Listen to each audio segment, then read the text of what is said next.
Katabi natin puro estudyante kanina. Ano nga? Parang uwian nila. Anong station to? Anong station siya? Where are we?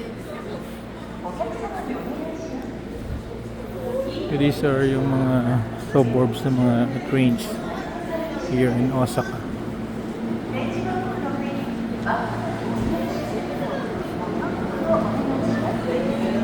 What station is this? Osaka Umeda. Omeda. Baba tayo? Ano to? Private na kwanto? Unlimited Express no? Private train? Ah. Magandang klaseng train. No? Magandang train, no? Parang coach siya ba? Yung trains na dito, they're not going for a modern look eh. They're going for like yung retro old train look. Even though they're clearly new. Oh. Like yung kulay na ganyan. Yung mga fonts. Hindi ganun ka yung high-tech ang dating, no? Hindi siya pang, even though it's a new train, they going for the like, yung maganda tingnan. Hmm. Like yan o, yung mga ganyan. Yun yung mga sure ng mga old trains eh. Sa comfort, no? Slower yung kanila. Pace here. Ay, ito na yung kuha natin, area. Baba tayo, unahan. Both sides.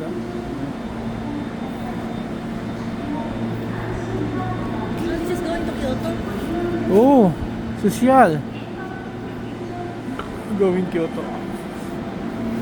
Train is going Kyoto. Pwede pala dito, no? Punta ka ng Kyoto, no?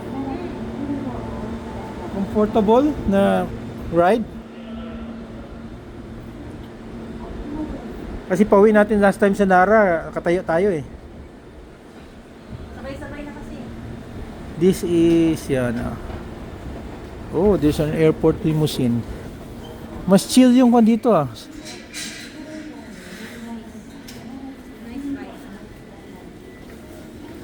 Chiller. Where do we go?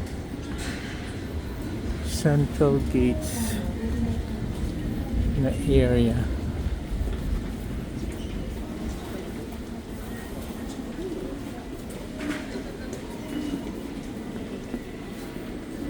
Where to? Exiting. Goodbye. 本日もアンキュレーションをご利用いただきましてありがとうございます。お客様にお願いいたします。 Where to here? Okay. Exit muna kami.